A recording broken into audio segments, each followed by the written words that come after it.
12 दिसंबर 2023 दिन मंगलवार मार्गशीर्ष अमावस्या, साल की आखिरी बड़ी अमावस्या। इस दिन बना दिव्य दुर्लभ महाशुभ संयोग। इस दिन मतलब 12 दिसंबर मार्गशीर्ष अमावस्या के दिन चुपचाप गाय को खिला दे। यह एक छोटी सी चीज, रोड़पति भी होंगे, करोड़पति मिलेंगी, सभी संकट और कष्टों से मुक्ति, मृत्युदंड, पितृदोष तुरंत होगा खत्म, पूरे साल आपके भरे रहेंगे अन्न धन के भंडार, यूं कहे कि आपकी 7 पुश्तें तक करेंगी। रुपयों पैसों पर राज, दोस्तों 7 पीढ़ियों तक बैंक बैलेंस बढ़ता चला जाएगा। सभी दुख, दर्द, संकट, कष्ट हैं वह दूर हो जाएंगे और सभी सुख आपके कदमों में आ जाएंगे। सभी सुख आपके कदम चूमेंगे यदि आप यह एक छोटी और खास चीज चुपचाप गाय को खिला देते हैं। मार्ग से इस अमावस्या मतलब कि 12 दिसंबर को तत्काल गरीबी आपके जीवन से खत्म हो जाएगी।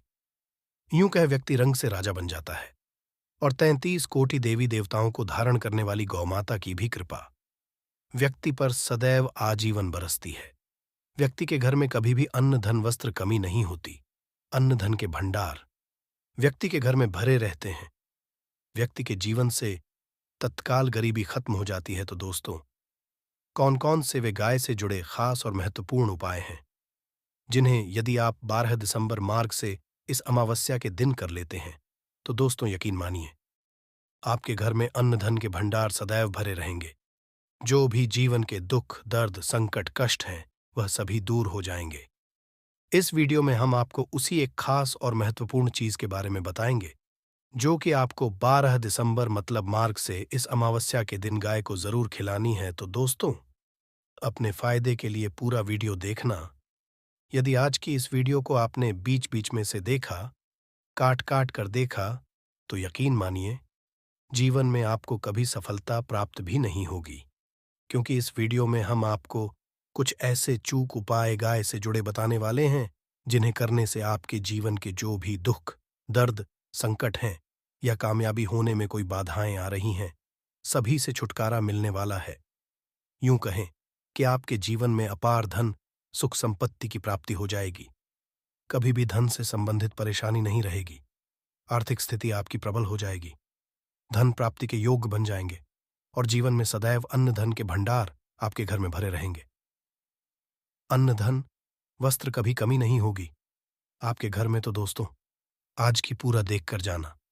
यदि आप चाहते हैं आपके और आपके परिवार पर सदैव गौ माता की कृपा बरसे, आपके पितरों की कृपा बरसे, देवी देवताओं की कृपा बरसे, तो दोस्तों वीडियो को पूरा देखकर जाना बहुत ही फायदेमंद। वीडियो है पूरे 500 सालों के बाद ऐसे दुर्लभ संयोग में है कि जिस दिन मार्ग से इस अमावस्या, जिसे भोमवती अमावस्या कहते हैं, तो मंगलवार के दिन पड़ जाए, मंगलवारी अमावस्या कही जाएगी। तो पूरा वीडियो देखकर जाना। यदि आप लाभ प्राप्त करना चाहते हैं और 7 पीढ़ियों तक कभी कोई किसी तरह की कमी ना हो, ये फल चाहते हैं, तो वीडियो को पूरा देख के जाना। बहुत ही लाभप्रद वीडियो है आपके लिए। दोस्तों, वीडियो को आगे शुरू करें। सबसे पहले तो आप थोड़े से रिक्वेस्ट करते हैं, वीडियो को लाइक कर देना और कमेंट्स बॉक्स में सच्चे दिल से जय गौ माता जरूर लिख देना, जिससे गौ माता की कृपा आपके और आपके परिवार के ऊपर सदैव बरसती रहे। और ज्यादा से ज्यादा वीडियो को शेयर जरूर करना, ज्यादा से ज्यादा अपने दोस्तों में, ताकि और लोग भी इस वीडियो के माध्यम से लाभ प्राप्त कर सकें। इन उपायों को करने से अपने जीवन में सदैव धन, सुख, संपत्ति की प्राप्ति कर सकें। तो शेयर करना भूलें इस वीडियो को, जिससे और लोगों का भी भला हो। तो दोस्तों, सबसे पहले तो बता दें, दिसंबर माह में पड़ रही बहुत बड़ा महत्व है, क्योंकि यह साल की आखिरी अमावस्या भी है। बहुत ही दुर्लभ से योग में है। और आपको बता दें, इस दिन तीर्थ स्नान करना बहुत ही फलदायी समझा गया है। यदि कहीं तीर्थ स्थान पर पवित्र नदी में स्नान करना संभव न हो, तो आप क्या करें, घर पर ही नहाने वाले पानी में गंगा जल की कुछ बूंदें डालकर स्नान कर लें। और साथ ही साथ यदि आप स्नान आदि से निर्वत हो जाएं, सर्वप्रथम तो अपने घर के पूजा स्थान को साफ कर वहां पूजा पाठ करें। आप और अपने पितरों के निमित्त तर्पण पिंडदान जो आपसे बने, अन्न धन वस्त्र दान जरूर करें। और अमावस्या को दान करने से सभी मनोकामनाएं पूर्ण हो जाती हैं। अमावस्या के दिन विशेषकर पूर्वजों की पूजन के लिए बहुत ही शुभ फलदायी समझा गया है। अमावस्या के दिन और इस दिन समझा जाता है अर्पण पिंडदान करने से पूर्वजों की आत्मा को शांति मिलती है और उनको मोक्ष मिलता है। और आपको बता दें, इस बार जो 12 दिसंबर को मंगलवार का दिन होने के कारण ये भोगवती अमावस्या भी कहलाई जाएगी। मंगलवारी अमावस्या के दिन पितरों का पूजन करने से मनुष्य पितृ आरण से मुक्त आता है। और इस दिन पितृपूजा के साथ साथ हनुमान जी, मंगल देवता और भगवान शनिदेव की भी पूजा जरूर करनी चाहिए।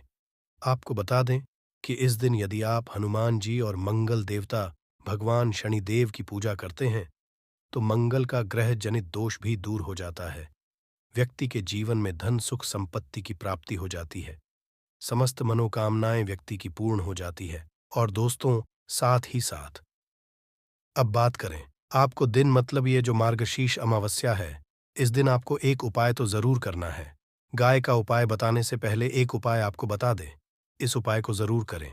क्या करें कि शाम के समय पीपल के पेड़ के नीचे आपको सरसों का चौमुखी दीपक, आटे का दीपक बनाना है चौमुखी। उसमें आपको कलावे की बाती लगाकर सरसों के तेल का दीपक जला देना है। आटे का दीपक बनाएं चौमुखी, तेल डाले, उसमें बाती डाले, लाल वाली कलावे की दीपक जला दे। 4-4 बाती लगाकर चारों दीपक मतलब 4 भाग उसके बन जाए। हर एक भाग को जलाएं और बीच में 2 साबुत फूल वाली लौंग भी डाल दें। फिर देखिए कैसे चमत्कार आपके जीवन में होता है। शाम के समय जलाकर उसे छोड़ें। मनोकामना मानकर दोस्तों, 21 दिनों के अंदर आपकी वह मनोकामना पूर्ण ना हो जाए तो हमें बता देना। बहुत ही प्रभावशाली उपाय बताया मैंने आपको, बहुत ही दुर्लभ से युग में है। इस बार वस्या जो है तो उपाय को जरूर करें। मंगलवारी उपाय बताया है, बहुत ही आपको लाभ देगा ये उपाय। और अब बात करें से जुड़े कौन कौन से उपाय आपको इस दिन मतलब 12 दिसंबर मार्गशीर्ष अमावस्या के दिन मंगलवार के दिन करने हैं। गाय से जुड़े जिन्हें करने से व्यक्ति को 7 पीढ़ियों तक बैंक बैलेंस की कमी नहीं होती। दुहक, दर्द, संकट, कष्ट दूर हो जाते हैं और सभी सुख व्यक्ति के कदमों में आ जाते हैं। कदम चूमते हैं सभी सुख और घर में अन्न धन के भंडार सदैव भरे रहते हैं। कोई कमी नहीं होती किसी तरह। कौन कौन से उपाय ध्यान से सुनना, जिस तरह बताएं उसी तरह इन उपायों को आपको करना है। तो चलिए शुरू करते हैं। कौन कौन से गाय से जुड़े उपाय हैं, प्रभावशाली चमत्कारिक उपाय हैं जो कि आपकी किस्मत को चमका देंगे। आपको लाभ शुरू करते हैं। दोस्तों, सनातन परंपरा में गाय गंगा और गायत्री का बहुत ज्यादा धार्मिक महत्व है। मान्यता है कि गौ माता के शरीर पर 33 कोटि देवी देवताओं का वास होता है। गौ माता की सेवा एवं पूजा करने वाले जातक पर इन सभी देवी देवताओं की कृपा बरसती है। गौ सेवा से न सिर्फ इस जन्म के बल्कि पूर्व के भी दोष दूर हो जाते हैं। हर एक सुबह जब आपके घर में भोजन बनना प्रारंभ हो तो सबसे पहले बनाई गई रोटी को आप गौ माता के नाम से निकाल दें और भोजन करने से पूर्व गौ माता को इस रोटी को खिलाए। यदि संभव हो तो काली गाय को खिलाए। यदि काली गाय न मिले तो सफेद गाय को भी आप खिला सकते हैं। हर एक पूजा और मांगलिक काम में गौ माता या उनसे जुड़ी चीजें जैसे गाय का गोबर, गोमूत्र, गाय का दूध अथवा गाय के दूध से बना घी जरूर शामिल करें। इससे आपको पुण्य भाव की प्राप्ति होगी।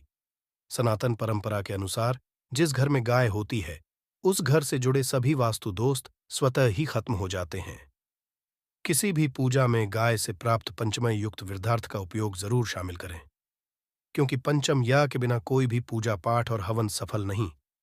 या दोस्तों, गौ कृपा पाने के लिए प्रतिदिन सप्ताह अथवा महीने में परिवार समेत एक बार गौशाला जाने का नियम जरूर बनाएं और वहां गायों को हरा चारा जरूर खिलाएं।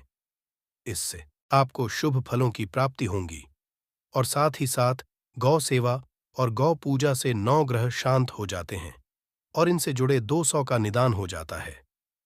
गर्मियों में गौ माता को पानी पिलाएं और सर्दी में गौ माता गुड़ जरूर खिलाएं। ध्यान रखें कि गर्मियों में गाय को गुड़ न खिलाएं। अनेक देवी देवताओं को अपने शरीर पर धारण करने वाली गौ माता से जुड़े कई शुभ और अशुभ संकेत भी होते हैं। मसलन, गाय का दूध दुहाते समय यदि गाय ठोकर मार दे और सारा दूध बिखर जाए तो अपशगुन होता है। यदि कोई यात्रा पर निकल रहा हो और गाय अपने बछड़े को दूध पिलाती सामने आ जाए तो निश्चित रूप से जिस यात्रा के लिए आप निकले हैं वह यात्रा आप जरूर ही सफल होगी और वह काम जिसके लिए आप निकले हैं वह जरूर ही पूर्ण होगा। यात्रा पर जाते समय बाईं ओर गाय की आवाज आना और रात्रि में गाय की हुंकार करना भी शुभ होता है। दोस्तों, साथ ही साथ गाय के साथ आप भूलकर भी ये काम ना करें, अन्यथा मिलता है घोर पाप और जीवन भर की परेशानियां। जी हां दोस्तों, गाय को राष्ट्रीय पशु बनाए जाने और इन्हें मौलिक अधिकार दिए जाने की बात हो रही है, तो सवाल उठता, गाय जब भारतीय संस्कृति का अहम हिस्सा है, तब भी गाय के साथ लोग खराब व्यवहार कैसे कर लेते हैं। गाय दर दर भटकती रहती है, भरपेट इन्हें चारा तक लोग नहीं देते। गाय जब तक दूध देती रहती है तो उनकी सेवा होती है, और जैसे ही दूध देना बंद कर देती है तो लोग इन्हें उनकी किस्मत पर छोड़ देते हैं, सड़कों पर और गलियों में भटकने के लिए। ऐसे में गोवंशी जीवों को कोई डंडे मारता है तो कोई उन पर पानी डाल देता है, कभी वाहनों से इन्हें ठोकर लग जाती है तो कभी बीमार होकर बेचारी ये गाय दम तोड़ देती है। ऐसे में जरूरत है इन बातों को जानने की, गाय को लेकर शास्त्रों में क्या कहा गया है, गाय के साथ आपको कैसा व्यवहार करना चाहिए। क्या दोस्तों, गाय को कभी भी मारना पीटना नहीं चाहिए। शास्त्रों में गाय को माता का दर्जा दिया गया है। गाय को मारने वाला माता को मारने पीटने वाले के समान पाप का भागी समझा जाता है। ऐसे घरों को नर्क लोक में वर्षों तक कष्ट भोगना पड़ता है, अगले जन्म पशु योनि में मिलता है। कथा है कि गौतम मुनि ने गलती से गाय को डंडा मार दिया था, जिससे गाय की मृत्यु हो गई थी, और इस पाप से मुक्ति के लिए इन्हें वर्षों तक तपस्या करनी पड़ी। भगवान श्री कृष्ण जी ने बैल स्वरूप में आए वृद्धाश्रम का वध कर दिया था, जिससे मुक्ति के लिए भगवान श्री कृष्ण को संपूर्ण तीर्थों को एक कुंड में बुलाना पड़ा, और इस कुंड में स्नान से वह पाप मुक्त हो गए थे। ये दोस्तों, साथ ही साथ जो लोग पानी पी रही गाय को भगाते हैं, वे घोर पापी के भागी बनकर नर्क भोगते हैं, ऐसा पुराणों में बताया गया है। जबकि जो लोग गाय के लिए प्याऊ और चार बनवाते हैं, वह महाभाग्यवान होते हैं। ऐसे लोग घोर पाप से मुक्त होकर स्वर्ग पा जाते हैं और बड़े ही धनवान कुल में जन्म लेकर सुख भोगते हैं, और साथ ही साथ आराम कर रही गाय को कष्ट देकर कभी भी उठाना नहीं चाहिए। कहते हैं कि जिस स्थान पर गाय बैठी है, वहां से नकारात्मक ऊर्जा खत्म हो जाती है। गाय के बैठने की जगह को जो लोग नियमित साफ रखते हैं, वह जन्म में किए गए जाने अनजाने में पापों से मुक्ति हो जाती है और गोलोक में स्थान पाते हैं। गाय को डंडा मारकर उठाना, पानी डालकर उठाने से मनुष्य पाप का भागी बनता है और अगले जन्म में उसे दर दर भटकना पड़ता है। और साथ ही साथ शास्त्रों में बताया गया है कि गाय का दूध उसके बछड़े के लिए होता है। गाय के बछड़े से बचा हुआ दूध ही मनुष्य को लेना चाहिए, परंतु कुछ लोग एक बार गाय को दूर लेने बाद फिर से बछड़े के लिए बचा हुआ दूध भी धो लेते हैं। ऐसा करना घोर पाप कहा जाता है। ऐसे दूध को दुहाने वाला और ग्रहण करने वाला दोनों ही पाप के भागी बन जाते हैं। दोस्तों, साथ ही साथ शास्त्रों में कहा गया है कि गोवंश मतलब गाय और बैल के पीठ पर नहीं बैठना चाहिए। इनके पीठ पर बैठने से महापाप लगता है। ऐसे लोगों को नरक की यातना भोगनी पड़ती है। एकमात्र महादेव के अंश के उत्पन्न नंदी ही गोवंशी है, जिस पर स्वयं महादेव और महादेवी सवारी करती है, क्योंकि नंदी ने स्वयं अपनी इच्छा से महादेव की सवारी बनना स्वीकार किया था। और साथ ही साथ शास्त्रों में गाय के दान को बहुत ही महत्व दिया गया है, परंतु ऐसी गाय का दान कभी नहीं करना चाहिए जो बूढ़ी और बीमार हो। कठोपनिषद में नचिकेता की कथा भी इस संदर्भ में है कि जिस नचिकेता ने पिता द्वारा बूढ़ी गाय को दान करने पर आपत्ति जताई थी, दूध देने वाली और बछड़े सहित जो लोग गाय का दान करते हैं, वह महान पुण्य को प्राप्त करके स्वर्ग में स्थान पाते हैं। दोस्तों, साथ ही साथ सूर्य, चंद्र, मंगल या शुक्र की युवती राहु से हो तो पितृदोष होता है। यह भी मान्यता है कि सूर्य का संबंध पिता से एवं मंगल का संबंध रक्त से होने के कारण सूर्य यदि शनि, राहु या केतु के साथ स्थित हो या दृष्टि संबंधी हो तथा मंगल की युति राहु या केतु से हो तो पितृदोष होता है। इस दोष से जीवन संघर्षमय बन जाता है। यदि पितृदोष हो तो गाय को प्रतिदिन या किसी भी एकादशी को या किसी पूर्णिमा के दिन या अमावस्या को रोटी, गुड़, चारा आदि खिलाने से पितृदोष खत्म जाता है। साथ ही साथ देसी गाय की पीठ पर जो ककुद कुबड़ होता है, वह बृहस्पति गुरु है। अतः जन्मपत्री में यदि बृहस्पति अपनी नीच राशि मकर में हो या अशुभेम शिवलिंग में जा रहे हो और सामने से गौ माता आती हुई दिखाई दे, तो गौ माता को आप अपनी दाहिनी ओर से जाने देना चाहिए। आपकी यात्रा जरूर ही सफल होगी। और साथ ही साथ यह संकेत भी जान लें, यदि आप यात्रा पर जा रहे हैं और सामने आपके गाय पड़ जाए अथवा अपने बछड़े को दूध पिलाती हुई सामने गाय दिखाई दे जाए, तो समझ जाना कि वह यात्रा आपके लिए जरूर ही सफल होंगी। और साथ ही साथ जिस घर में गाय होती है उसमें वास्तु दोष स्वतः ही खत्म हो जाता है।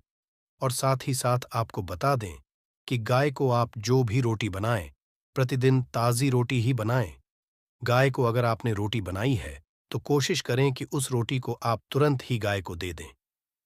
अगर आप उस रोटी को रख देंगे और उस रोटी को अगले दिन देंगे तो वह रोटी बासी मानी जाएगी। गाय को कभी भी बासी रोटी ना दें, इससे घर में नकारात्मक ऊर्जा वास करती है और जो भी काम आपके बनने वाले होंगे वह काम भी आपके बिल्कुल भी नहीं बनेंगे। इससे आपके घर में हमेशा दर्द देवता का वास रहेगा और आप जिस भी काम को करेंगे उस काम में आपको हमेशा असफलता ही हाथ लगेगी। इसलिए कोशिश करें गाय को रोजाना ताज़ी रोटी बनाकर खिलाएं और रोटी को बिल्कुल ना रखें। बासी रोटी गाय को ना दें और साथ ही साथ सड़ी गली चीजें गाय को नहीं खिलानी चाहिए। कि घर में कोई फल है, कोई सब्जी है, सड़ जाए तो लोग क्या करते हैं, गाय को देते हैं। नहीं, ऐसा नहीं करना चाहिए। ऐसा करने से यदि आप गाय को खिलाते हैं तो और आप पाप के भागी बन जाते हैं। आप बिल्कुल भी सड़ी गली चीजें गाय को ना खिलाएं और साथ ही साथ आप आटे की 11 लोहियां बनाकर उनके ऊपर हल्दी लगाएं। इसके बाद को खिलाए हर एक लोहे को खिलाते समय गाय के सींगों पर आप हाथ फेरें, पीठ पर हाथ फेरें, मस्तक पर हाथ फेरें। माता गाय के आप चरणों के स्पर्श करें। या दोस्तों, ऐसा करने से आपके समस्त काम बनने लगेंगे। जो दुहक का समय चल रहा है वे भी खत्म होगा। आपके जीवन में खुशियां ही खुशियां होंगी। और एक बार आप 7 बार गाय की परिक्रमा भी कर लें तो आपके समस्त काम पूर्ण होंगे। और साथ ही साथ आप गाय को जब भी रोटी दें, रोटी पर या तो आप थोड़ी हल्दी लगा लें या थोड़ा गुड़ रख लें। अगर गुड़ ना हो तो आप थोड़ा रख सकते हैं, थोड़ा घी रख सकते हैं। या दोस्तों, गाय को कभी भी सूखी रोटी ना खिलाएं। सूखी का मतलब गाय रोटी रखें, खिलाएं, उस पर कुछ ना कुछ रख कर खिलाएं। हल्दी रख लें, गुड़ रख लें, मिश्री घी या जो भी रख लें, मतलब खाली रोटी नहीं खिलानी है। ध्यान इस बात का रखें, जब ही आपको शुभ फलों की प्राप्ति होगी। जी हाँ दोस्तों, ये थे गाय से जुड़े कुछ महत्वपूर्ण उपाय, कुछ बातें जिन्हें आपको ध्यान में जरूर रखना चाहिए। या दोस्तों, वीडियो अच्छी लगी हो, वीडियो को लाइक करें, ज्यादा से ज्यादा अपने दोस्तों में शेयर करें। चैनल पर नए हैं तो सब्सक्राइब करें। जय गौ माता।